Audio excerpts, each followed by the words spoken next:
Rick that my calf had tightened up. And, he asked me to perform a couple tests that I couldn't do. And so then, tried to go through warm-ups just to see if it would loosen up. And I immediately knew as soon as I started shooting started form shooting that I looked back at Rick and just shook my head no. And then he walked out and said, let's just shoot a couple more shots, see if it starts. And it was a disaster trying to shoot. And that's when came back down, and I knew I'd be out that night. And then just kind of had the idea, like, could I at least start the game? Because to me, it didn't feel like it was something that, like, oh, my calf's tight, it'll loosen up and I'll be back next game. Like, it just didn't feel that way in my soul. I just didn't feel that way. And so I asked to start the game just because I wanted to share that moment with Clay. I wanted to share that moment with Steph and just be out there with those guys. And that was kind of it. And, now I'm feeling a lot better. I'm healing. I'm getting stronger each day and just taking it a day at a time. What have you learned about this injury that a calf issue could actually kind of travel up to your back? And that's what you're dealing with. Yeah, I had no idea that things could connect that way, that the main source of the injury wasn't the actual injury, or the actual spot that appeared to be injury, a symptom. I had no clue that was even possible. But when I replayed it, everything from the beginning of that day, the look on Rick's face when I couldn't perform some of the tests lets me know. Like, he knew right away what it was, because even like the MRI, like he said, we're going to MRI your back. Never MRI my calf. And so this whole process for me has been an extremely positive learning process. I've learned so much, like, not only about the back, just about the body as a whole. I'm strengthening my core. I'm stronger in my glutes, and so in the long run, I think this will be a positive, because I'm able to work on some things that you never really get the opportunity to just focus on those things without running right back onto the court. There's things that you work on in the weight room that you would love to transfer to the basketball court, but it's just not that simple of a transition, and now being able to work on those things and actually lock those things in, and then start working back to the court. Like, I'm starting to see how they can transfer over, but there's things that I've been working on for 2 years that I couldn't really get to transfer, that now I'm starting to see the transition. And so I think if ultimately this will be a positive for me, I think I'll come back stronger. I think I'll come back faster, jumping higher, due to the things that I'm able to work on now. What do you think is a realistic timetable of when you could be actually back playing? I'm hoping sometime within the next 3 weeks or so, 3 or 4 weeks. I can't really put a definite timeline on it, because at this point I'm just rehabbing and building strength and just kind of letting my body heal. So ideally, I would love to be back in the next 3 to 4 weeks. But I can't guarantee that, because it's not one of those things that's just like, oh, my ankle feels better, I can go back and play. It's just not that. As much as I wish it was, it's just not. And so when dealing with a back, the one thing I'm not going to do is rush back out there, and so and if I'm not back in 3 weeks, that also doesn't mean that I'm not able to play in 3 weeks either. I want to return when I'm 100% confident that I'm healthy, when I feel like I'm in great shape, because the reality is I don't want to return not in somewhat of game shape, and then you're laboring, your mechanics and running is wrong, and like all of these things, and then you're compensating, and then I get hurt again. So one thing I can tell you is I know people will read into everything, in 3 weeks, it'll be like, oh man, he's still not back. I'm telling you now, that doesn't mean there's a problem. That doesn't mean that there's a setback. I want to return to the floor when my conditioning is at the right level, when I can return and that's those same things that I was talking about transferring onto the court when my conditioning allows me to make sure that I'm not falling back into those bad habits.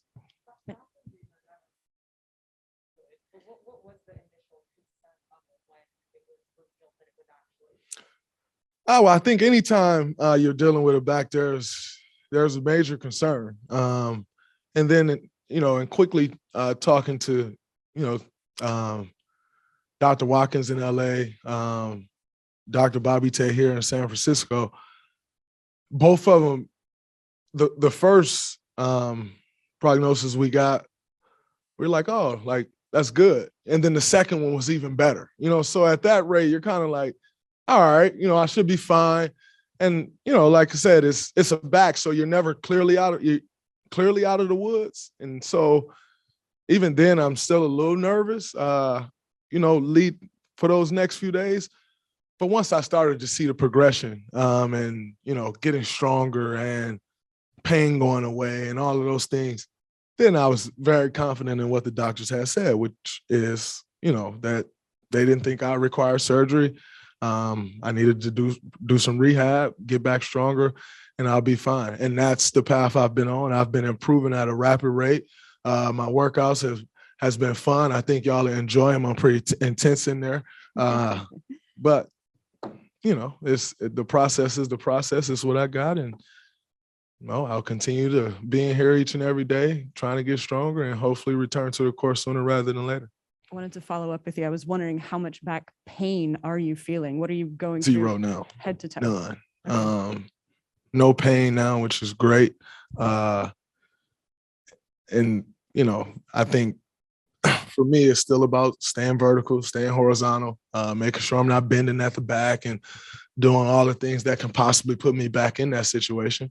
And my appointment on Monday was very, very, very exciting for me, just to get even better news and return to shooting the ball and like all of these things that I'm starting to progress to. So everything's looking up, and like I said, hopefully I'll be back healthy soon and back out there with the guys. But in the meantime, guys are playing well. I think, like I said, and looking at this and trying to take the positive out of it from my own self, I look at this team and JK has gotten minutes and he's played well, and Moses is now getting minutes and he's playing well, and Otto, and just seeing different lineups that can work.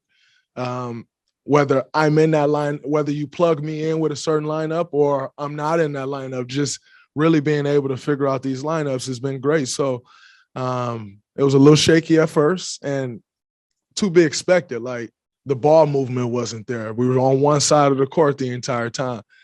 And I expected that just because I stand at the top of the key most of the time and catch it and swing it to the other side, And so I think it took a little adjusting for the team, for guys, for Steph, for obviously Clay just coming back. It took a little adjusting for guys to get accustomed to me not being out there. But after a few games, you can start to see that we started to get the hang of that. And I think now we're on a 7-game winning streak.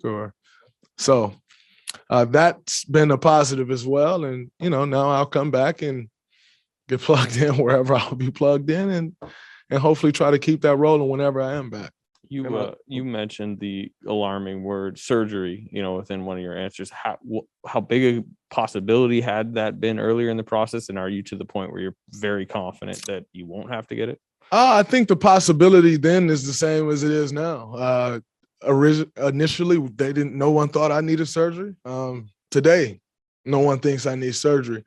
And saying that, like I said, you're never clearly out of the woods, So neither one of the doctors that I've seen thinks I'll end in surgery. Rick doesn't think it'll end in surgery. And the way my body is feeling now and the way I'm progressing, I don't think it'll end in surgery. But like I said, when you're dealing with the back, that's always a possibility. So we had to cross that bridge and see if that's what was needed. No one thought it was needed. And my progression has shown that to be true thus far. And I believe it'll continue to stay that way. Draymond.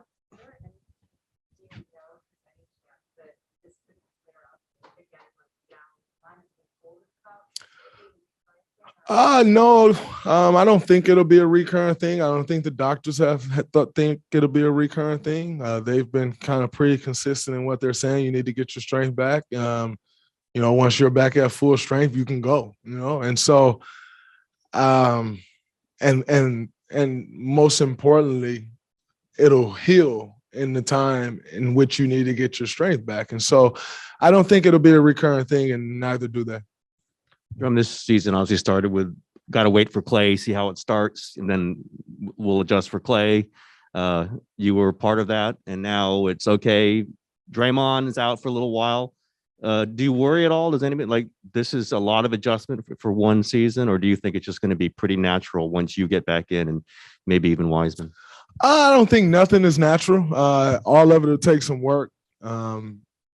Since my last time playing a basketball game with Clay, the NBA is totally different. The way the game is played is totally different. So I don't expect it to be as seamless as people may think or people may want or we may want or think. I don't think it'll be that seamless. I think it'll take some time to figure it out. Do I think this is too many adjustments having to be made throughout the course of a season? No, because I think that happens through any season. I've been fortunate enough to win 3 championships and play in 5 finals. And the reality is all of those seasons came with adversity. All of those seasons came with this guy to line up, that guy to line up, or an issue with this, an issue with that, or offense not flowing right, defense kind of not getting there. And you're having to make those adjustments all the time. And so I don't think it's too many. In saying that, I think it's been more attention around it because Clay coming back and then, me going out. And so there's just been more things going on that's right in your face that everyone can put their finger on. But the reality is any championship team, if you go talk to someone that was on that team, they'll lay out a laundry list of adversity that they had to go through to get there that no one knew about. A lot of our adversity has just been on the forefront. And saying that, I think every other team is dealing with that as well this year. You've had guys, I don't know, probably 85% of the NBA has had COVID this year. So right there alone is time missed. Then you get a nick or knack, and all of a sudden you missed a month of the season unintentionally or not due to just one specific injury. And so I think everyone's dealing with the same thing. You look at the Brooklyn Nets right now, they're dealing with the same thing. You look at the Los Angeles Lakers right now, they're dealing with it. Milwaukee has had their share of guys out. And so you can go around the league and find guys in and out of the lineup, and that's just what it might. Miami had their stretch of guys out. And, everyone's you adjust in hopes that come April 16th, you're 100% healthy and ready to roll. Draymond, you said you're not in any pain now. Did you get any kind of either an epidural injection or trigger points to? No. Okay. No, I didn't need any of that stuff. To be honest with you, I really wasn't in much back pain from the beginning, or any from the beginning. So throughout the whole process, I haven't had any back pain, and so that wasn't an epidural or something like that. It was never needed. An epidural is in part or in large part due to tolerate the pain, right, or lessen the pain, and I didn't have. My symptom was my calf, and so I didn't have any back pain from the beginning. Okay, how's the calf now? It's fine. It's great and just building, but it's fine. It's not tight like it was anymore. So just building back up and allowing my body to heal. And as you've observed, what's your thought on how you guys have established a home court advantage here now? I mean, there have been some tough years with no fans, and now it seems like it's starting to be that. It is starting to be that, and it's exciting because, I think I've said publicly before, you kind of expected just that, like, we ran things at Oracle. It was loud. Now we're at Chase Center. We're going to run things again. It's going to be loud. And that was just the expectation. And then you walk in here and, we sucked. So that's probably one of the reasons it wasn't loud. We sucked. And then there were no fans and COVID and 10 fans and then 50 fans and then 1,000 fans. And so kind of a weird 2 years anyway. I think now to see that building back up, you're excited to know that when you're returning to play at home, it actually feels like a home game. And you know you can feed off that energy and the crowd's going to get loud. And I think we've done a great job of building that up. If you would have asked me this a year ago, I probably would have been pissed off and said the fans aren't bringing it and blah, blah, blah. But the reality is we had to do our part. We had to bring winning ways back here. We had to lock back in and give people something to cheer about. And I think we've done that. We've held up our end of the bargain, and they're holding up their end of the bargain. Draymond, what does it mean to be an all-star again? I know you've talked about wanting to get your game back to a certain place. Is that a special thing for you today? It is a special thing. It's a very special thing because 2 years ago, when I had probably the worst season of my basketball career, including my first year ever playing, first grade, I made a goal that I kind of made a goal that this 2-year plan of how can I get back to All-Star. And the reality is that year I was so terrible and I was so out of it and like drained and exhausted. I don't believe in cutting corners. I don't believe it ever works when you do cut corners. So I didn't make a goal to be an All-Star last year. I made a goal to get back to playing good basketball last year, reestablish Draymond Green as a basketball player, as a brand. That was my goal going into last year, in hopes that that would lead me to going into an Olympics, which I did, won a gold medal, and then coming into this season in shape, which I did, in hopes that that will ultimately lead me to an All-Star appearance, that would lead me into another Defensive Player of the Year trophy, and then ultimately leading us to a championship. Up until this point, I have executed that plan to the T. I still think I can execute the last two things of it, and that's my goal. And, going into those summers and working with Travis Walton, like we worked this summer like I haven't worked in years, and it was beautiful. And, Travis, I kept telling him, and I even told my whole Converse team last year, I said, I'm going to be an All-Star next year. So plan some things for All-Star because I'm going to be an All-Star. And it's been great. And so one thing that's beautiful to me is everyone on my team, starting with my family, I told them all, and they all believe Travis, he believed and he showed up and we put that work in every day. And he even said not long ago, he said, Day, I ain't never went to an All-Star game, but when you make it, I want to be at this All-Star game because I know how much this will mean. I know the work that we put in, and I just want to be at this one, and, down to my teammates, this organization, and everyone who believed in me setting that goal and actually reaching it. Like I just got a call from Brownie, who's not only my barber, but it's become my brother. And just like, you sit in the chair and you have all these conversations and just like talking to him over and over again about being an All-Star. And I haven't even gotten a chance to check my phone yet because obviously I was just doing TNT and came straight up here. But it's exciting because, Ray was just saying like, man, you're a 4-time All-Star. Imagine you at 8 years old. Would you have believed that? I said, Ray, I was a 3-time All-Star at one point and never thought I'd become a 4-time All-Star. So I don't need to go back to 8 years old. I was 29 years old and didn't know how I would become an All-Star again, but I knew that if I was going to, it would start with me putting my head down and working the same way I put my head down and work to become an All-Star the first time. And so I'm not going to sit here and lie to you and act like it's no big deal. It's a really big deal. And in part due to a lot of people counting me out, saying I was washed up, saying I can't shoot in the game, it's past me and this, that, and the other. Like, no,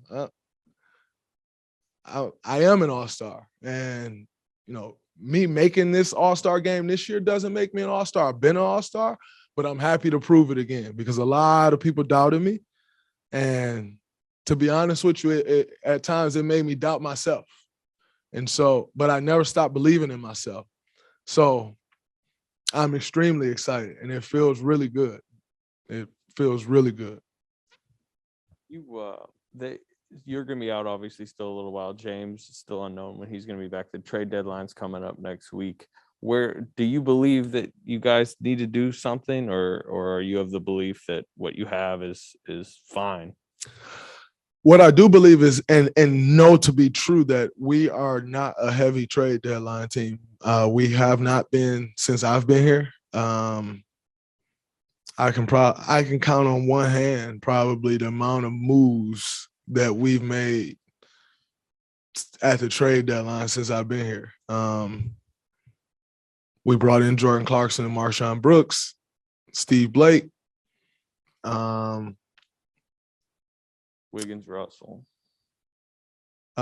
Wiggs, and the Wiggs and D'Angelo trade, and then Kelly, Alec, and Glenn.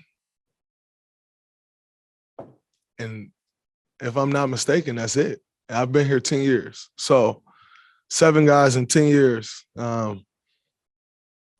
There's 15 guys on a roster, which in 10 years means at least 150 guys on this roster. Obviously, some are the same. 7. So the percentage of that is probably like 5%, something like that. We've never been that team to make a bunch of moves at the trade deadline. I personally don't see it happening this year, where we have a great team. We believe in our team. We have found a great mix of youth and experience, and we're executing it. So I don't think, and it's not my role, my job, but I can't see it happening. And if it does, I'd be shocked. Draymond, you were playing at DPOY caliber before you went down, and you guys had the #1 defense. And since you left, the defense has still been really good. I was wondering what you thought about that, and if you've been able to participate somehow, whether coaching or something. Within the last couple weeks, not much. Earlier, the first couple weeks, a little more. But the reality is you establish a culture, and just because one guy go out don't mean you lose your culture. You will still be held accountable to defend, whether I am on the court or off the court. Our defensive rules will still remain the same, whether I am on the court or off the court. And I think that is the testament. That is how you know that you're building a championship team. Because just because one guy goes out, that does not mean you stop being who you are. And I think when I watch our team, that's evident. Like, no, you're going to continue to defend because that's what's required of you here. It's not because Draymond's out, our defense goes to shit. No, because you're not allowed to go to shit. Like, it's just not how we operate.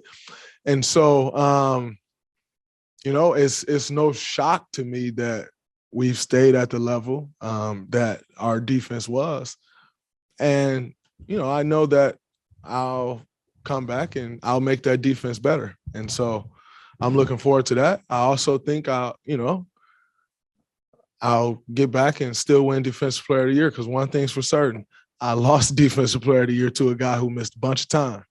So I still have no doubt that I'll get back and I'll win that. I was going to ask you about that. Do you think there's a minimum number of games in your mind, or any sense of like, I got to get back by to make sure that you are at the top of the list of that one? No, I just got to get back and dominate. Because one thing's for certain, there's no one that's played better defense than me this year. And if I hadn't got hurt, I would have won it by a landslide. So now I just need to get back and win it. Yeah, Draymond, you said maybe 3 to 4 weeks, and I hope. You hope, and that it's pain-free now. Are you looking at during this time mostly to get your strength back to usual, or your game back to usual? Both. Like I said before, I don't want to mosey out there on the court just because I can. I don't want to go out on the court and I'm not at full strength. Like, I want to feel good about my game. I want to feel good about my conditioning. I want to feel good about my body. And that takes time to get all three of those things on the same. I mean, there's times like where you're going through a season and like healthy, and all three of those things aren't on the same page. So that takes time, and I understand that, and I am locked into the process of getting there. But I need those three things. I need those three things to align, just because of the nature of the injury. You know, I don't want to come back and trying to find my game and I'm pressing. And like I said, I'm overcompensating and doing this. And like, no, I want to feel great. I want to have gotten some scrimmaging under my belt to where I feel good about my game, to where I feel good about my conditioning. And like I said, most importantly, that I feel good about my body. No. Oh, okay. Thank you. When you consider that you guys went to 5 consecutive finals, when you consider that you often play center in physical basketball, would you describe this back injury as a wear and tear thing or something completely random? I think most injuries are wear and tear. That's just kind of the nature of what we do to our bodies. You know, it's just a buildup. And so I never got the answer from one of the doctors where it was wear and tear or whether it could have been acute, and I just didn't realize it. Like, to be honest with you, I don't even think we ever discussed or even tried to figure that out. We just kind of figured out what it was and what's the plan, what we need to do from here. Let me lock into this plan and let me give it a go. So then a side conversation, if you've heard some of that criticism talk rather that, you know, he's washed up or Draymond's body is breaking down. I don't think. I hear but your, it's probably that probably comes from the same person that said I was washed up and wouldn't be an all-star. So we know how much that opinion matters, but all opinion matters, I guess. Tim, you had a question. I'll answer it if you got one. I was actually going to be just like that. The way that Kuminga booty played, I'm just curious on what you see. I've seen Kuminga work ethic improve, and not that he wasn't a hard worker, because I haven't been around him long enough to say whether he was a hard worker or not. But what I've seen is him learning how to work, and as he's learning how to work, his game is getting better. His understanding is getting better. And I think that's important. And then Moses, on the other hand, Moses is like the old, like 19-year-old that's like, does everything right, like works his butt off, no complaints about nothing. And the reality is both of those guys can and will be successful. One probably has someone teaching him what it's like to work hard and be a professional since he was 10 years old. And then the other one was probably extremely gifted. Someone realized it, threw him out there on the basketball court with his gifts, and that was that, and not much guidance. He now has that guidance. And what he's shown is he believes in accepting that guidance, and that he's willing to change who he's possibly been his entire life. And because of that, I think he's going to be super special because he listens. I'm not going to sit here and lie to you and act like he's had it all figured out from the beginning. No, he's been late a few times. Like, the vets have had to step in a few times, and it's beautiful to see because he's nowhere near a finished product.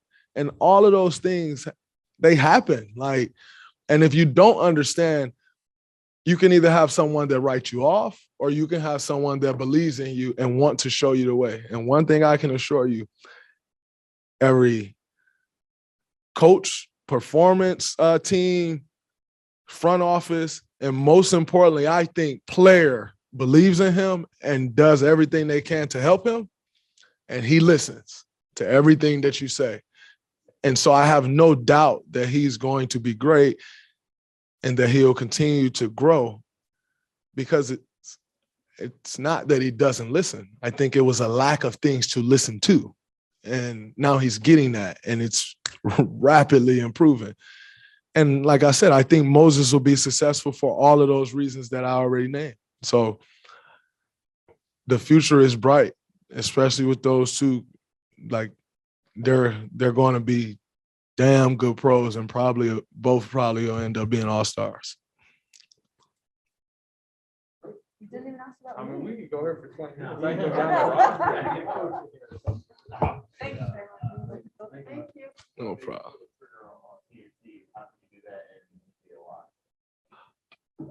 Number one, I wanted to do that and be DPOY just because you know how people do it. Like they said about Dame, like, oh, you rapping now, you can't play basketball, as if we're idiots and can only do one thing at a time. And so the reality is when I'm done playing basketball, I'll do some of that stuff. And why not work on it now? Why not get better now if the opportunity is there? And the opportunity was there. I am extremely grateful for the opportunities to be a part of the TNT/Turner family, because it's not easy to become part of that family. But when you're in the family, you're in, and you feel it. And so to be a part of such a prestigious group, I always want to align myself with some of the best, and they are some of the best to do it. And so I think for me, it was a no-brainer. And to do that, and like I just worked. I just finished working. Like I wasn't a guest on TNT today. I was working. While working, I got named an all-star. Like that's incredible. Like that's not just some normal thing. I think that's amazing. And if I can open up a lane for guys to be able to do that while they're playing, why won't I go for it? And why can't it be me to open up that lane and create a new lane for guys? Why can't I do it? And if I can do it, why can't anybody else do it? You know, so I'm all about trying to set new paths and pave new ways when I can. And I think that's one of them. And I am extremely excited about it. Thank you.